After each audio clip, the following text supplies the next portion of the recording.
So we came up since our last chat, thanks to my friend Dave Jilk, who wrote a very interesting science fiction novel in the form of an epic poem called Epoch. And he published it in late 2024.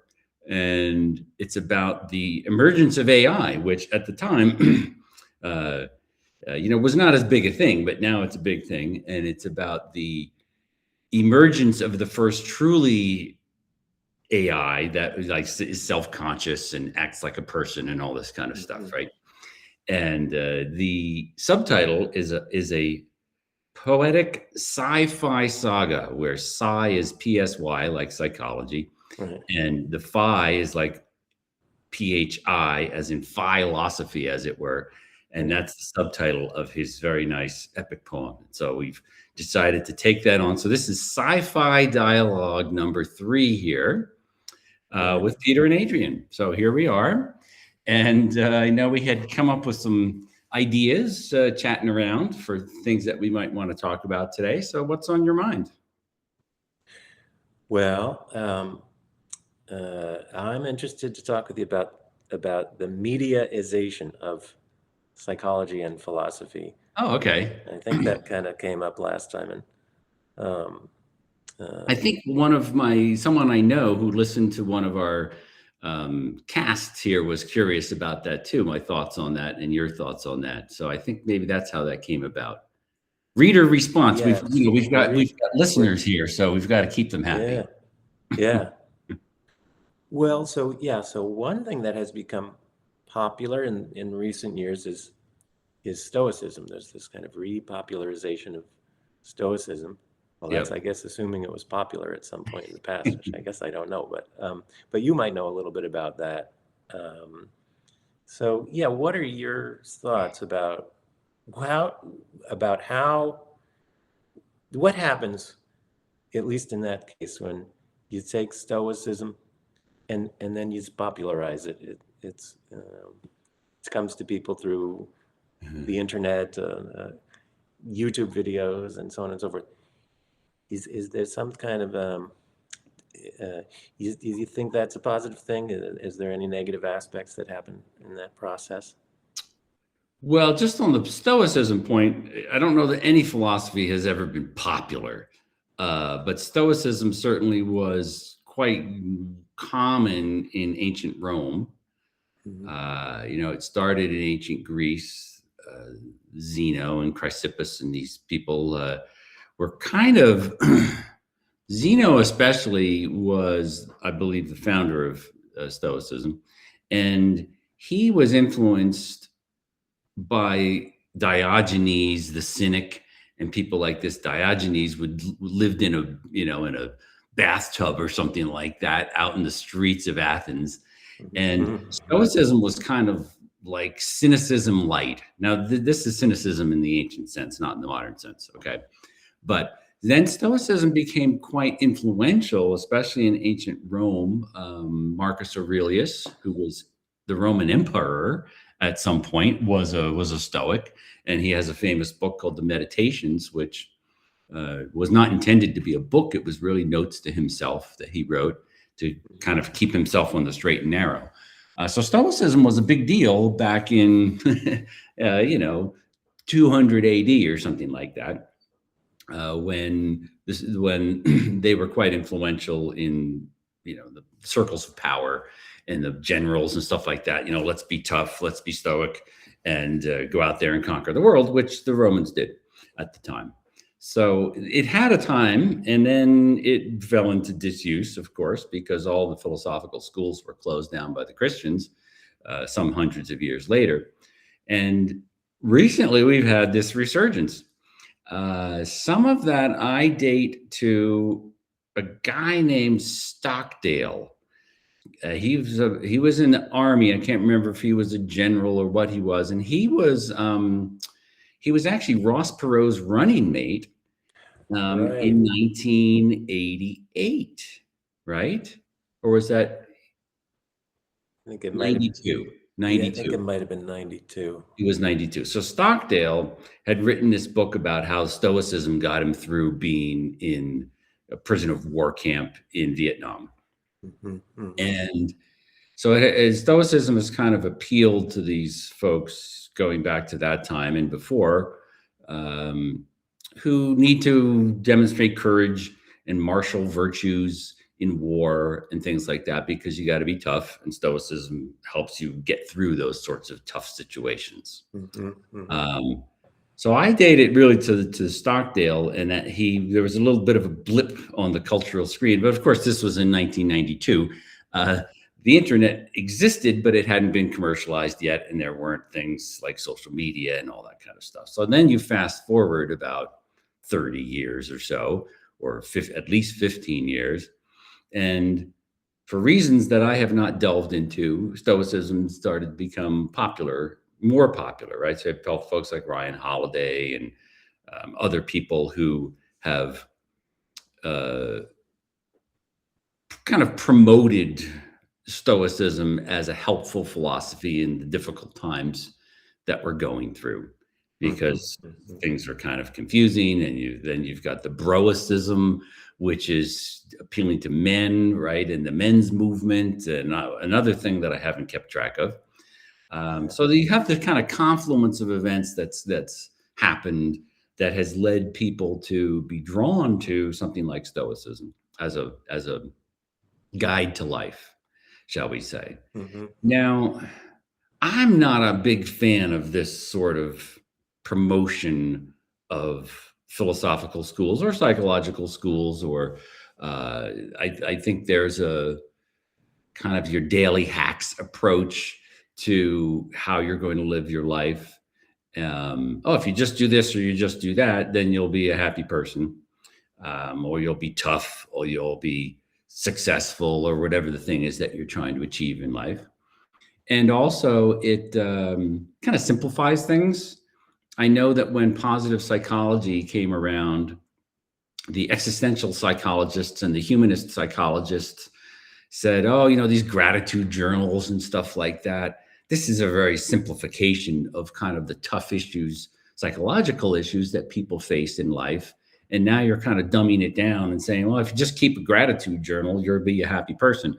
Well, life isn't necessarily that simple, right? You maybe had some childhood traumas or whatever, right? So, um, uh, and there's kind of a clickbaity kind of approach that people have. The 10 things you need to do this week in order to be successful in your business, and the 24 of this and the 8 of that, and so on. And you read some of these Stoic writers who I used to follow a little bit more on the internet. And Brian Holiday, for instance, would have these sort of titles like this to get you to click through. And I don't think life is about clicking through and reading these sorts of things. I think it's about cultivating your friendships and your personal relationships. I think it's more about pursuing insight and long-term goals that you have, and projects for yourself, and being involved in your community and trying to make a difference in life, and all those kinds of things. And maybe some people get inspired by these sorts of short articles, or Instagram memes and TikTok videos and things like that. And I'm not saying it's necessarily a bad thing, but I think life is I kind of agree with the humanist and existentialist psychologists who say, well, there's more going on here, and if you want to really get into the depths, then staying on this surface of you know inspiration that you get from some TikTok video or some article, blog post that you read, I don't know that you're really getting where you need to go, I guess. That's a very long way of talking about what you're trying to delve into here. Yeah. Well, it seems to me a lot of the what's showing up on the media, it is in effect kind of marketing. So what do philosophers have to say about the marketplace, or the the aspect of life that has to do with the marketplace? Is that not an essential part of human life? How do you engage on the marketplace philosophically? I think everyone needs to be involved in marketing in a broad sense. You got to put food on the table, and so you have to engage in the marketplace. You have to sell other people on the value you have to offer. Yeah, that's interesting. That's interesting. Traditionally, philosophers have not had all that much to say about these things. Certainly, you go back to ancient Greece and their Plato and Aristotle and those sorts of people, they kind of had a level of disdain almost for the taking care of the necessities of life, what we might call the necessities of life.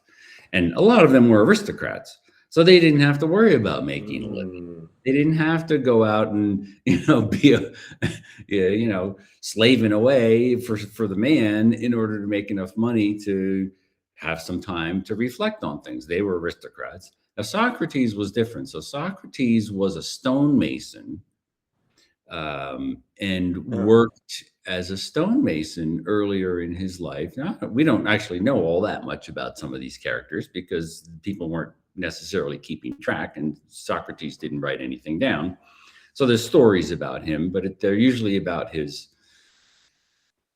rabble rousing in the marketplace. Speaking of, so he would hang out in the agora, which was the marketplace of the time, and people were selling goods and things like that. And he was a bit of a gadfly and would press people about how they were living their lives and stuff like that. But that was later. Apparently, at some point, he made some sort of investments, I think, that were kind of paid off a little bit. I don't know exactly how that worked because I don't remember the details. Maybe I'll write a book about Socrates sometime and I'll delve into it all. But so at some point, he had enough money where he could kind of loaf around and in the marketplace and kind of talk to people and kind of teach. He didn't really have students. He had people who were kind of in his circle who liked him, who would hang around with him, and they would have symposia and drink wine and stuff like that. So, the workplace has never been a big focus for philosophers. And Henry David Thoreau talked a little bit about this and has some interesting things in Walden, talking about how to make a living. But you don't really see that much of that. And it's been somewhat of an ignored topic in the philosophical tradition, I would say. Well, that's really interesting. Yeah. That seems like a problem to me. There should be more attention paid to the marketplace. Yes. Well, I would agree because everyone has to work now. We don't have aristocrats running around, Right. or very Right. few of them still Yeah. who don't have to make a living. Now you've got ultra rich people these days who hand off their wealth to their kids, and what the kids do with their lives, I don't know, right? But you do have people who, hey, I retired when I was 55 because I had enough money that I didn't feel I needed more money anymore. And I could sit around and write books about philosophy and play my guitar and things like that. Right. So you do have people who kind of have that as a goal in life, but then we live in a very commercial culture where we idolize the super rich, or a lot of people do, and they want to be that way. And so they work in order to live the dream like that and travel around and have a second home and all those kinds of things. And so we live in a kind of a consumerist, materialistic culture that doesn't put a great premium on having interesting conversations and reading a lot about history or anthropology or philosophy or literature or something like that. Those things aren't valued as much as they were in the ancient times. And so that's the culture that we live in. But philosophers haven't caught up because they're off in their dream world in academia, and they have a certain kind of work there, but they're not really connected in with how the working world goes, right? If you work in a corporation or something like that, they don't have exposure to these things. Well, yeah, I think there could also be kind of reciprocal causation there because, Jung, I think it was Jung who had an expression, that which you repress gets expressed, or that which you resist persists. is another way to say it. But Mm. so if we don't pay attention and bring quality attention to, say, the marketplace or marketing or selling, buying and selling, then it's like that. Then it's likely to express itself in a shadowy form. So maybe part of the reason we get all this materialism and consumerism is a lack of quality attention paid to that part of life. So it's kind of left to, to express itself in an unelevated way. Hmm. Well, yeah, I think there could be some of that. I do think that we live, well,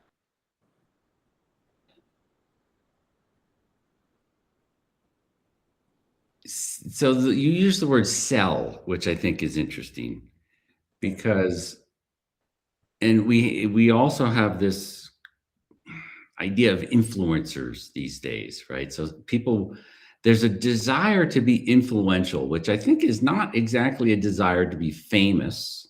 I've known one person in my life, I think I might have mentioned in a previous dialogue, who actually had a goal of becoming famous and did become semi-famous. I won't say who this person is. Um, uh, but the folks who want to be influential, like what is that? What's the true motivation there? I don't think they necessarily want to be famous. They want to help move the world in a better direction, let's say, or something like that. And in order to do that, you need to become fairly well known. You need to, you don't necessarily become famous, but you need to be someone of, oh, Ryan Holiday. People know who that is sometimes because he's good at promoting himself, right? And he used to work in marketing before he got into marketing stoicism and selling these stoicism books. And he's got Right. a bookstore down in Texas and stuff like that. You should go stop in sometime. It's not that far from where you live. Yeah. So there's kind of a branding. We have this whole idea of brand yourself and market yourself, and you are your own brand and all that kind of thing, right? And I think there's some truth to that. When I worked in the business world and worked in technology, people knew me because I did a lot of work in internet standardization and stuff like that. People knew me as the Jabber guy because I had worked on Jabber, which was an open source instant messaging thing that we got standardized through the standards groups and all that kind of stuff. So people knew me. I had kind of a brand, if you would, because people recognized me for the things that I knew about and had contributed to, right? But it's not as if I was branding myself. I think there's a temptation to fake it till you make it and perform and kind of, you know, have a certain self-image. And I would imagine that if you're famous, that's kind of who you are. And because you kind of become the person that you've been performing all that time. I think of someone like Bob Dylan, right? I mean, he's been kind of like making it up his whole life about what his identity is. Um, and people like that, Taylor Swift, you think about someone like that, they can't do anything or go anywhere without people recognizing them. And they recognize them for the things that they're known for, which is singing, playing guitar and dancing around on stage and being famous and stuff like that. So I think there's a line maybe that you cross at some point where you're trying to be influential, you're trying to get the word out about something that you believe in, and then kind of becoming that image of being an influencer, which is different from being influential. Now you're that Yeah. you're that influencer, you're that person, you're that persona instead of who maybe you started out to be. I don't know. There's a complicated thing going on there. Yeah. Yeah. I might see it as like, authenticity versus phoniness. If you want to sell something, maybe it's just your own skills and services, or you have some product that you've made that you want to sell. Even you just want to get a job, you have to sell Yeah. what you can offer to a company or an employer. And assuming you have something valuable to offer, you've got to communicate that what that is, what you're able to do. So that could be an authentic kind of branding in the sense of just, here's who I am, here's what I can do, versus kind of pretending or playing that part in a way that's phony, and I would assume in a lot of cases just not as effective, when it's not based on something real and organic. Um, I'm reminded of an old joke. I'm going to change one of the words. I think this was a joke from Bob Hope or someone like this. He said, authenticity. If you can fake that, you've got it made. Yeah. I think he actually used the word sincerity. Sincerity. Not authenticity. But we have this ideal of authenticity, and we like to think that these people who are up on stage or in the movie screen or something like that are authentic. We have a sense even sometimes that you listen to a singer on the radio and they sound authentic, right? Or you see someone on stage and they seem to be authentic. But is that just a show that they've got going on, right? Who can really know, because these are people that you don't have access to, that you don't have a relationship with, except idolizing them from afar. Well, yeah, on the other hand, though, I might put it as it's like good acting versus bad acting. So as a good actor, there's a reality to it. They're sort of channeling something real, versus bad acting, it doesn't feel real. In either case, what they're portraying is not them, although in a different way, maybe it is a part of them. They're kind of reconstituting themselves in a certain way, but they're channeling something real. Yeah. I think there's and that shows up in music too, in a more subtle way. Yeah. Is the music, coming from the heart, so to speak? Is it an authentic expression, or is there a sort of showiness to it? Look at me, look what I'm doing. That's something that I feel comes up in the jazz realm. Yeah, I was reading a biography of Lenny Tristano recently. He was a somewhat obscure jazz musician especially from the late 40s on, and had a lot of students. And he was a fan of Freud, because that's kind of what psychology was back then, right? And he liked to say that music should not come from the ego, but come from the id. So it shouldn't be you kind of pushing yourself into and wanting to be in the center of attention and stuff like that. It should come from more of a deep subconscious layer. Yeah. I see. I personally see it more in spiritual terms, that it should come from the spirit and not the id. But I think I can appreciate what he was getting at. So to get back to this idea of the marketing of ideas or the marketing of insights, at some level, yes, everything's got to get marketed, right? If I've got a whole shelf of books back here, well, those were brought to market. Someone had an idea, and they convinced the publisher, academic publisher, or whoever, to publish that. And what does it mean to publish something? It means to make it public. Yeah. Instead of having your private thoughts. I'm writing a book on Aristotle. Eventually it'll get published somehow, even if it's just self-published. So you have to bring things to market. And what is a market other than a community of people who's interested in certain kinds of things, right? Yeah.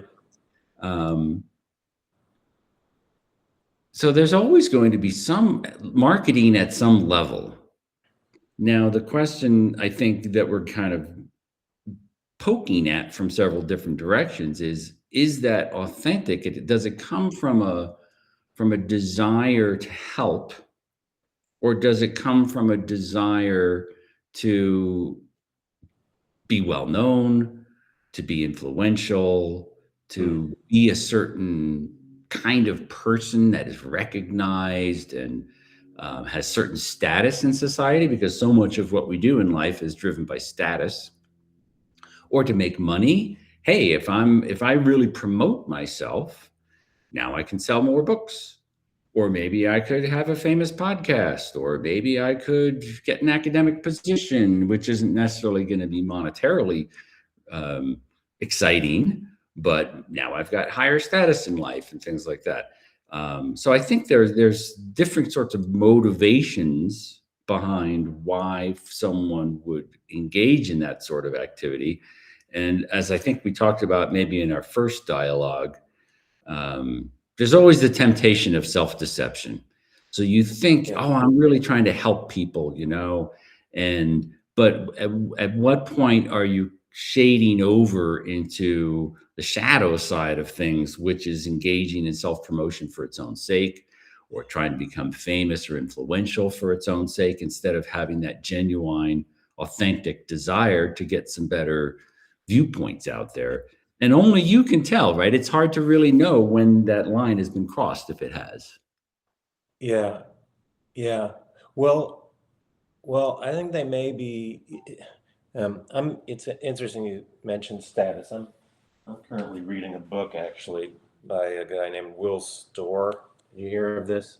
Well, it's that's his funny marketing. It's kind of the cover is kind of a joke on it, right? The title is up here, The Status Game. Oh, like human life and how to play it, but by the best-selling author Will Storr. That's classic. I love that. It's really funny. But I think he published this just a couple of years ago, isn't it? But it's I'm in the middle of it. But it's saying that status is like a deep-seated human need. That humans are just evolved in such a way that you need that. Yep. And the way I'm understanding it is actually a perfectly healthy thing. And if we're conscious about it, then that's much better than being unconscious about it. And if you think about it, well, what is status? It's other people's respect. How do you gain other people's respect? By being of service to them in various ways, or by pleasing them, or by doing something that they find valuable. If you're unconscious of that motive, then I think you can get into a thing where you say, I'm just trying to improve the world, and then there's often, I think, this underlying dynamic that's more seedy or self-serving. But if you're conscious of the interest in status and how that can drive you and how that can motivate you, then you can channel it well. Then you can channel that interest skillfully. And you can think through, well, I would like to have people's respect. That feels nice when I have that. How can I achieve that? And then that, I think, can drive you to be a better person, to be kinder, to contribute more to the communities you're a part of, to treat people really well, really listen to others, and so on and so forth. So that's it. What do you think of that? It's a slippery thing, Adrian, because, and I think this is related to a question that we were chatting about the other day, which is identity. So let me give you a rather plebeian example. Okay, so I live in a nice neighborhood here outside of Parker, Colorado, and we have about 200 homes. So we only have about, with the kids and so on, we maybe have 500-600 people who live in this neighborhood. And it's well established by Colorado standards. It's been here since the 60s, when there was really nothing around out here. And everyone's got a little land. It's a nice place to live. And we have a neighborhood association in order to help manage certain things. So we're not an HOA. We can't tell people what color their house is going to be and all that kind of stuff. But we can help fend off development in neighboring areas if we so please, and so on. We hold little parties, summer parties, and a barbecue for so everyone gets together and experiences each other and try to encourage community, a feeling of community. Okay. It's called a civic association, not a homeowners association. And legally, that's different in Colorado. So I've been involved in this for a while. I run the website, and I've been on the board because we have legally, we have this civic association. So there's got to be people who are the treasurer and all that kind of stuff, right? Mhm. And last year we had our annual meeting is every April, and I got elected to serve as the president of our civic association. Okay. And so I could say, I am the president. And my respect is deserved. And you people ought to listen to what I have to say. And because I am the president, right? I've got this status, I've got this identity as the president. Whereas if I think of it, because I was reflecting on this after we talked sometime recently, if I say, yes, I was elected to serve as your president for a year, and maybe you'll elect me again because we've got the annual meeting coming up, and I think I'm doing an okay job because I'm working with neighboring associations and so on. But if I think of it as I'm here serving you, and I just happen to be playing this role for a year or two, versus, oh, I am this. And because you hear about this, I used to live in the DC area, right? Oh, well, this person is a senator and therefore deserves all sorts of respect and gets a special table at the restaurant and all this kind of stuff. And I think it's easy. Now I'm just a president of the Civic Association here for 200 homes, right? It's not like I'm in a position of great power and authority. But if you are, and the higher status you get, I think it seems to me it would be very easy to start thinking of yourself as being very important, as because you have this status and you've been elected to a certain position, that now I'm a special person. And the way I like to put it is, the problem with elections is that those who are elected think they are the elect, that they're special people now, right?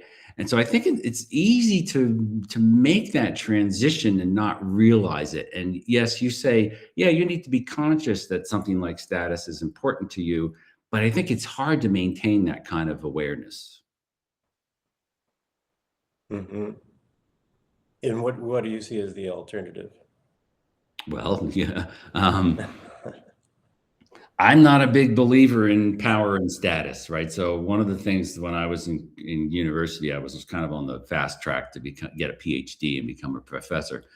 And then I realized, oh, there's a lot of status games being played here, and academia is kind of all about status. And I don't want to be part of that kind of thing. Now, when I worked in business, which I did for quite a while, and actually I had certain status because I was on the board of this organization that kind of runs how the internet is defined. It's called the Internet Engineering Task Force. And I was one of the area directors and on this, that, the other. And I had on my whiteboard at work, I had written "power corrupts" or something like this to remind myself all the time that I was just passing through. I was serving the community. Yes, I had been granted a certain status by the community through a process of election, as it were, because they choose the people who serve on these boards. But it's not like I'm a special person and I deserve your obedience because I'm in this role. And some people would treat it that way because now they're in a position of power. And I was very conscious, like you say, of trying to avoid that. I was trying to help and do what I could to move the internet forward, because that's what the role was that I had been elected to serve in for a little while. But boy, I think it's very tempting to get corrupted by power and status. And a lot of people don't have that level of consciousness and awareness to fend that off and keep thinking that, no, that's not who I am, and I don't deserve your obeisance because I'm in this role for a little while. I think it's hard to do. And we see this in corporations where people get high up. Now I'm a SVP, and I'm going to lord it over people and tell them what to do. And then they get fired and someone else gets brought in and they have their initiatives. They bring in their cabal. And, now the whole department or the division, corporate division gets changed around because the new person wants to impose their will on things. Happens all the time.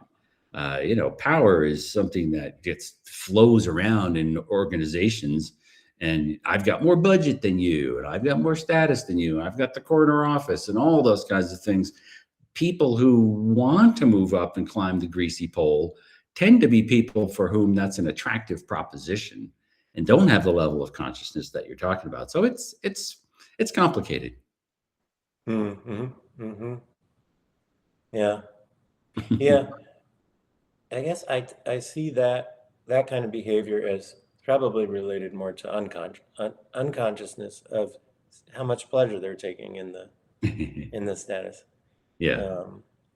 Yeah, that embracing it actually is a good preventative measure for not letting it go to your head. I worked in corporations for a long time. You see a lot of things, and you see a lot of power games. You see a lot of telling people what to do, and in my experience, a lot of the folks who get higher up in those organizations don't have that.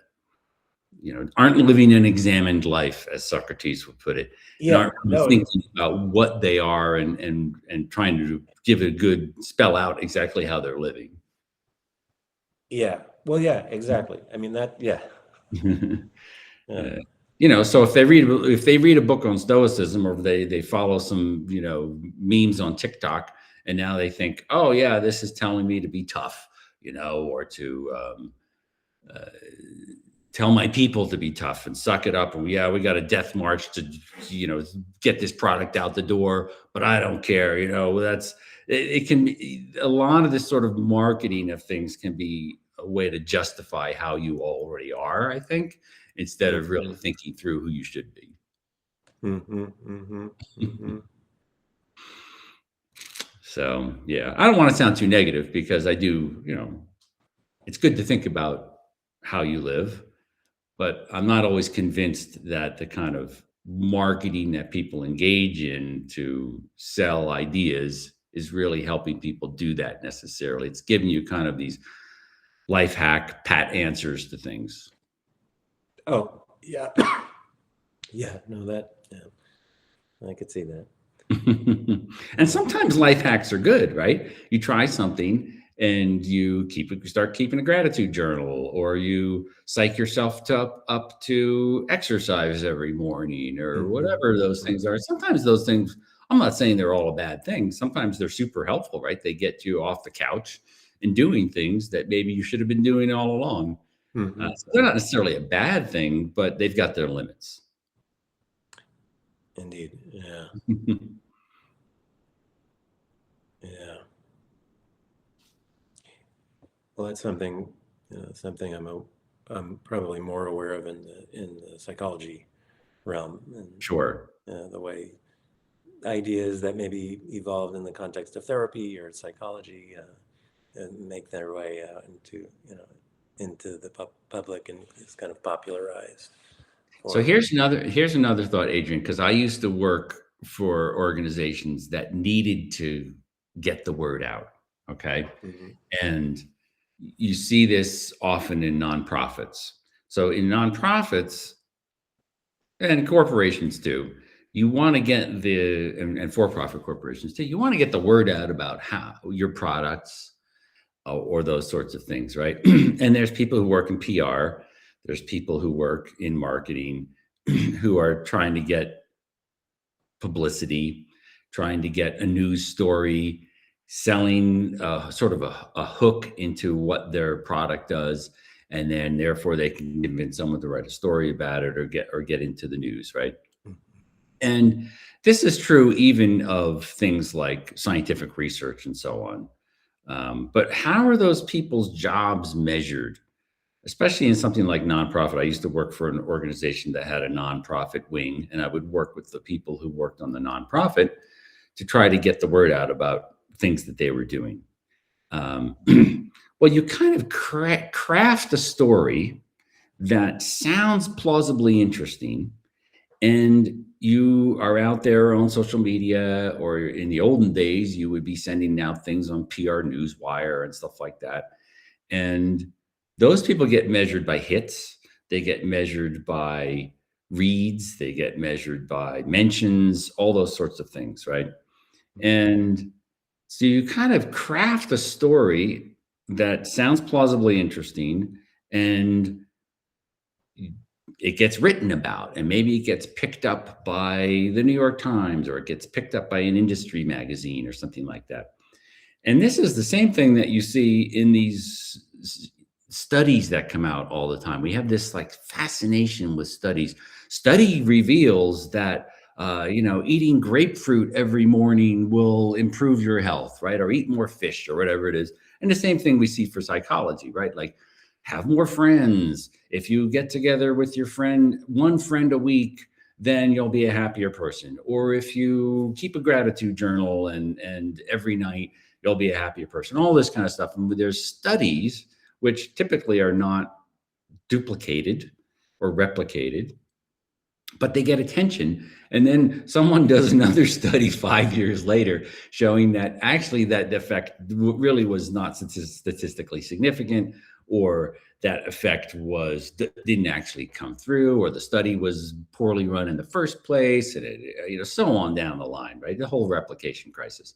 And so we have this fascination with these studies that come out, and if it's in a study, people will certainly, start modifying their behavior,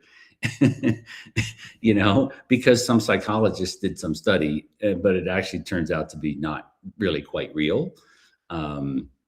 So, there's that aspect of kind of marketing and attention and news too, that I think if science were working properly, maybe those things would actually function well. But I'm not convinced that science is working very well, because you have, especially in the social sciences, you got this whole replication crisis, and it's hard to do those studies, and should be longitudinal, but instead longitudinal studies take too long, all that kind of stuff, right?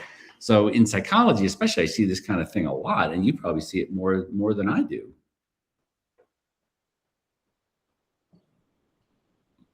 Yeah. Well,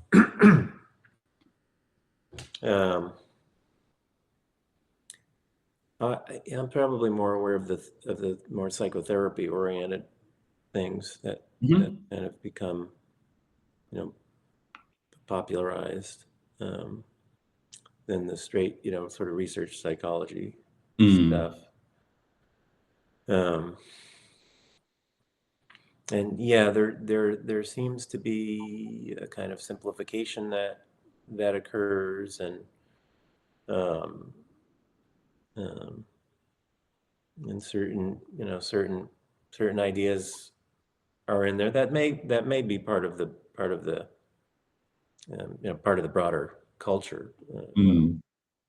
Uh, So do you see that when people come to you, yeah. and want to work with you as a therapist, do they come to you with these kind of expectations about what's going to happen, or how things are going to go, or what the results are going to be? Like, I should be able to get quick results. I just read this study about X, Y, and Z, or I've heard that therapy does this for me. Why aren't we getting results faster, or whatever? I mean, what do people come to you with these sorts of expectations that are crafted or shaped by what they read and what they hear? Well, they come with expectations, but what I have encountered is almost the opposite of what you just said, that there's an expectation that I'm not really going to do anything. uh, it, You as a therapist. yeah, yeah. It could be based on what they've seen on, TV maybe, or in Woody Allen movies, that I'm just going to kind of sit there. And so they have to kind of do all of the work of just sort of self-examination out loud. And there's this expectation that the therapy won't lead to any cure. So as people will often, say, when I'm first talking with them, well, I know my anxiety can't be cured. I just need to learn how to cope with it. Mm. And then I'll have to say that, no, I don't agree with that. There's and I think that I don't know where all that comes from. It may be that, therapy is hard to do, and to get good results, that's difficult. It's a whole, there's a whole art to it, and it's not easy. And so maybe, um, and maybe it's become harder because of things that have happened in the culture that are just making human life more complex or something like that. Mm. And it may be that therapists who aren't getting such good results will teach clients, well, you can't really cure the anxiety. You only learn how to cope with it. It's sort of convenient for them. And Yeah. well, and then the other thing is, more and more, I think I'm hearing people say, I'll talk to them on the phone, why do you want to come for therapy? And they'll say, oh, well, I just think it's good. Everybody should be in therapy. And that's Yeah. another thing that I think I am sure therapists have promoted. Everybody should be in therapy all the time, weekly. And, I don't like that. I had people when I was just coming up, like as an intern, trying to influence me to say, that's how it should be. Why would anyone, if you have a client who feels like they've gotten better and they want to leave, you should try to get them to stay. Otherwise, you're not valuing your work. That's what they would say. And, that was never what therapy was supposed to be about. Therapy was developed as a way to cure ailments. And I still, see it that way. And I think, yeah, therapists have, maybe in addition to the fact that, well, it is difficult to get really good results. And it depends to some degree on the clients. I mean, it's not all in the therapist's hands. If I can just do the Sure. right thing, poof, like there's a collaborative process in therapy. But also, I think it may be it's more convenient economically to, if you train people, it's like, well, everybody should be in therapy all the time.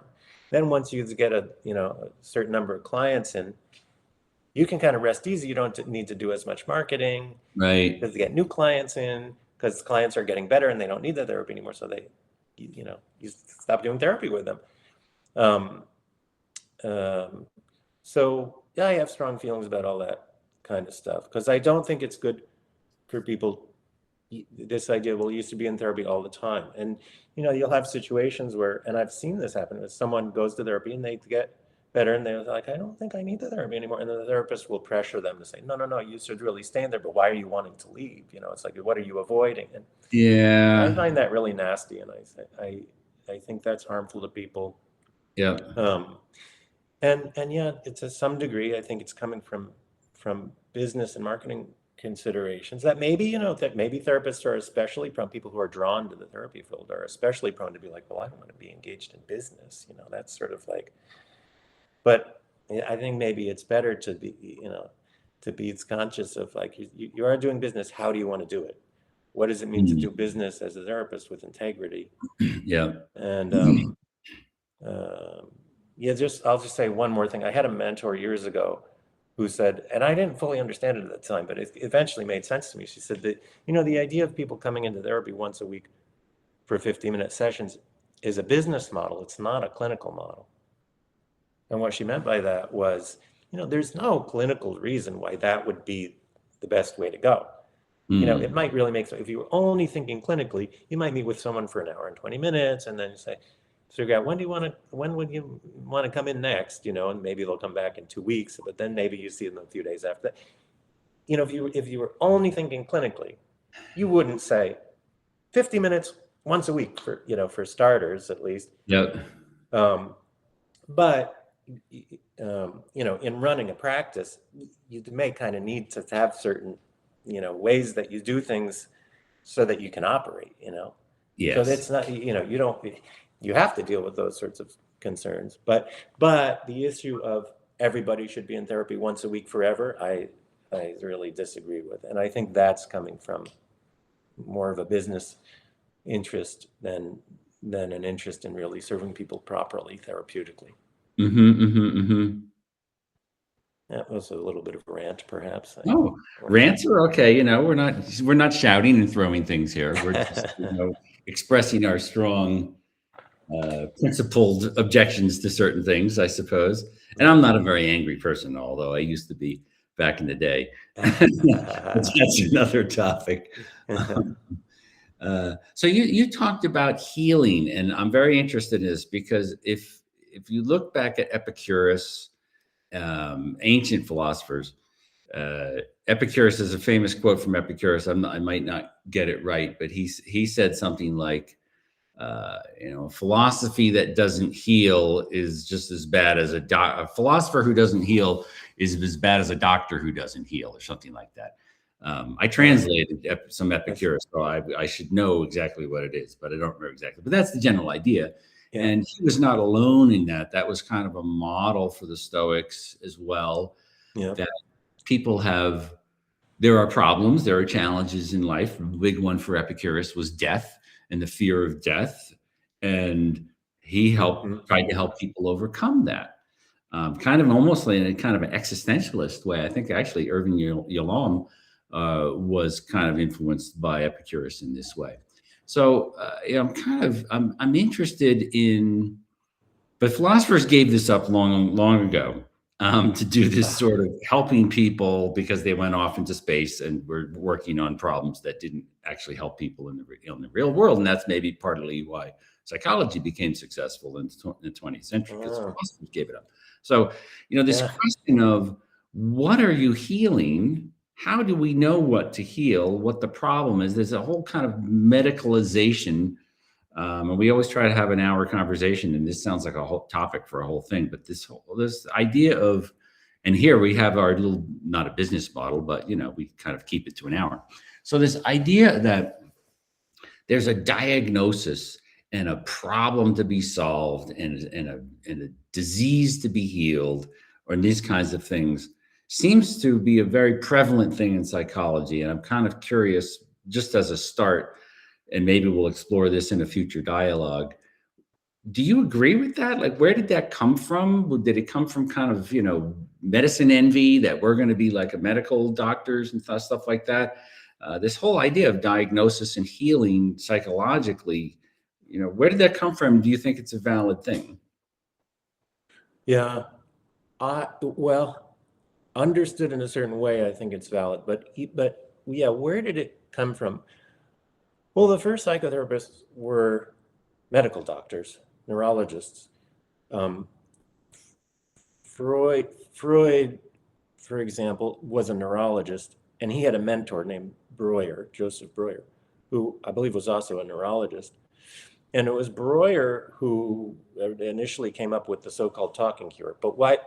How did this come about? Well, he had patients who were coming to him, or maybe being referred to him, who had physical issues like what they used to call glove anesthesia. I think they called it glove anesthesia. Like they couldn't feel their hand, like your right hand. It's like I've lost all sensation in my right hand, or maybe it was glove paralysis.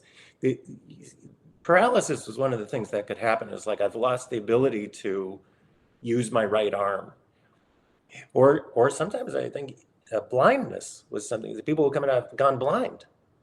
But the neurologists, would do some tests, and they were able to discern as like there's nothing neurologically going on here. Like, for example, apparently neurologically, if you've become paralyzed in your hand, then that implies you must be paralyzed in your arm too, because of the way the neurons go or something. You can't just be paralyzed in the hand. The only way to be paralyzed in the hand is through the whole arm.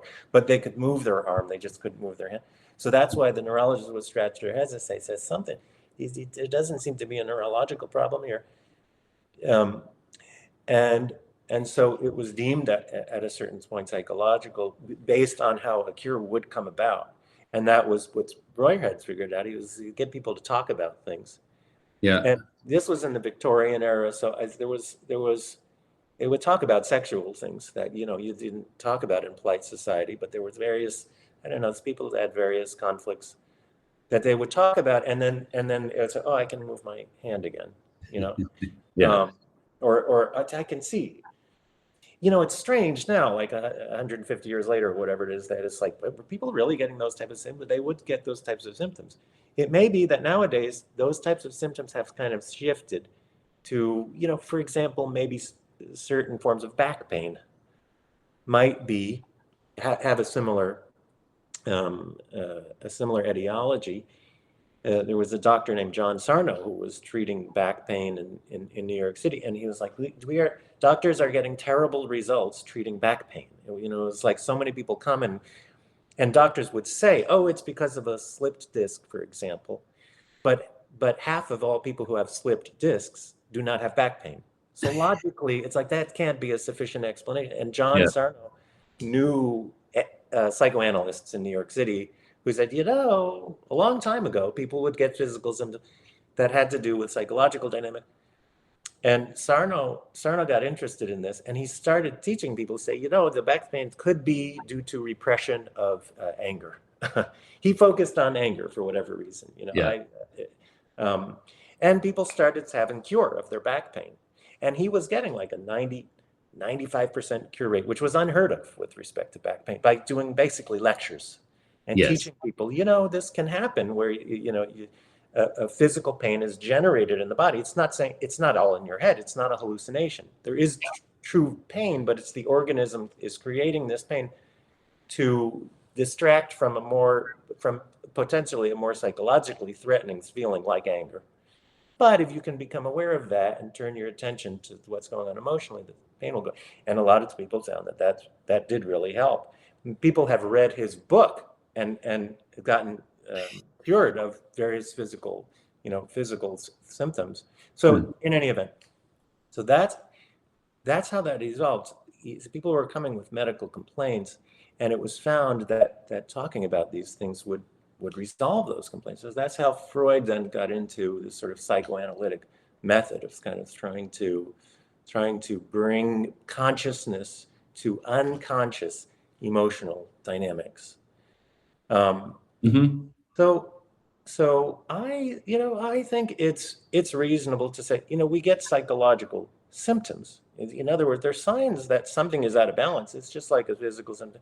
If you have a sore throat, something's going on. Something's out of balance in the system. If you have anxiety, if you are depressed, you've lost all your interest in life.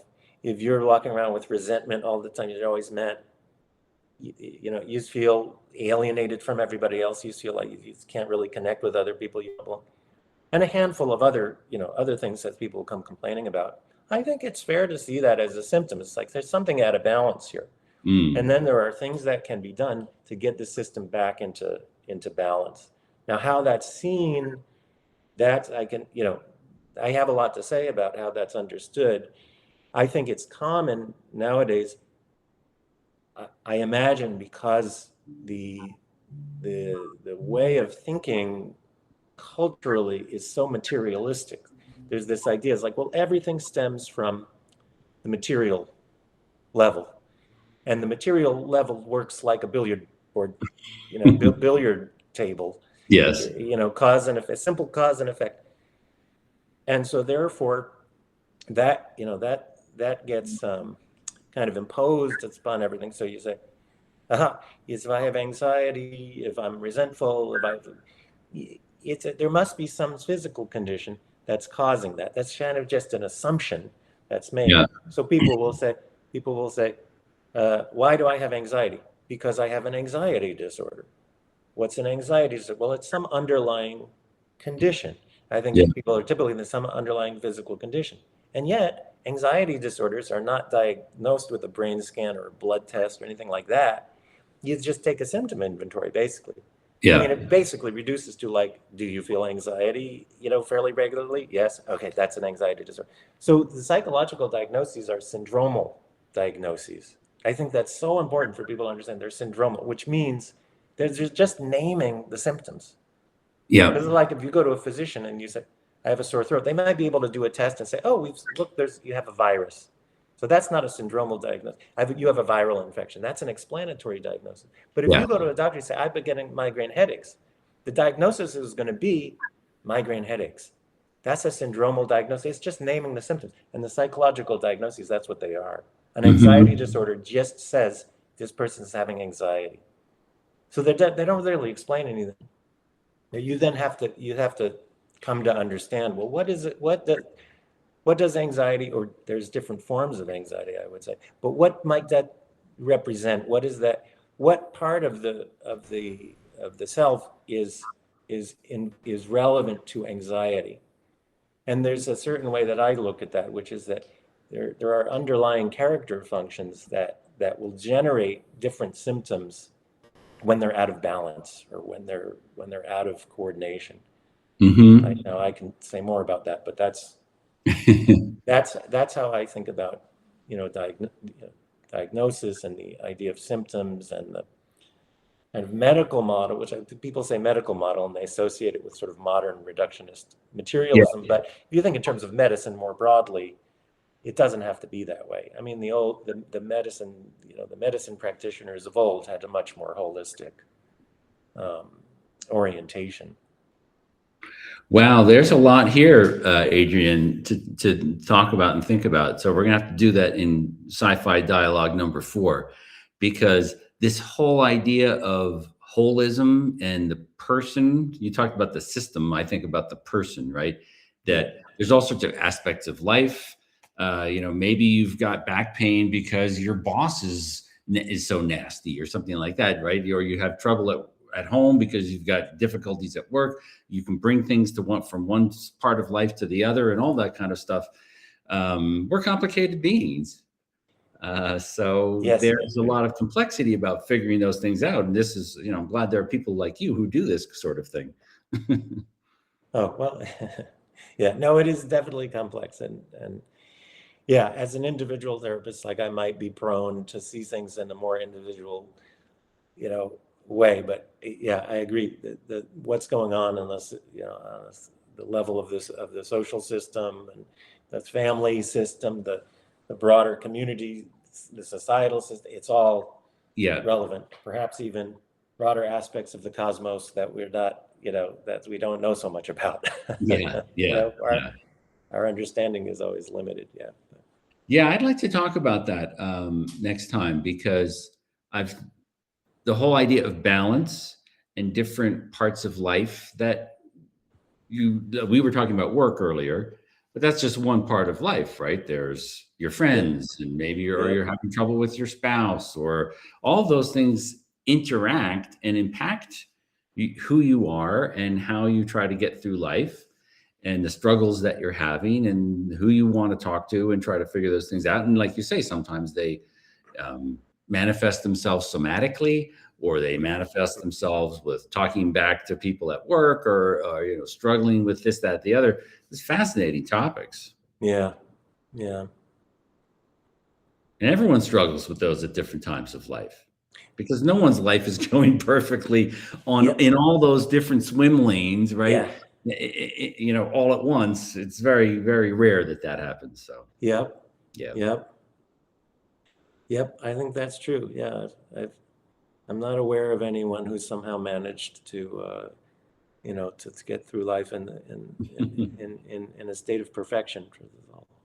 And balance, I think, is very interesting, because certainly all the ancient Greek philosophers and stuff like that sort of balance in life between the psychological and the physical, sound mind and a sound body, all those kinds of things were very ancient wisdom is involved in those sorts of things. And the ancient doctors, they didn't know what we know now. They would help people with their diet. They were kind of almost a therapist, maybe, in some ways. We don't quite know. I haven't read a lot of that literature, but it's all connected. And so if you're going to help someone as a person, sometimes you need to look into parts of life that you're not even thinking are relevant to this problem.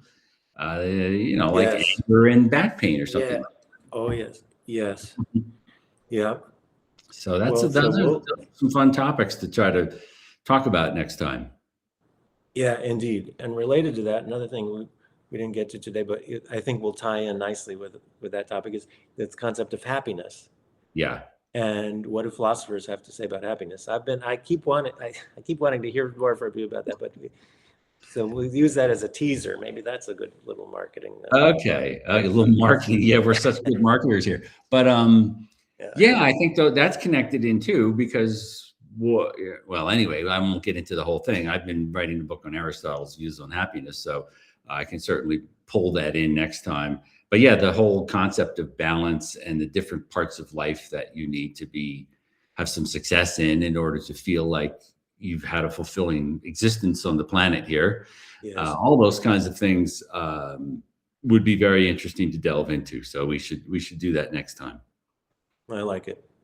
Okay.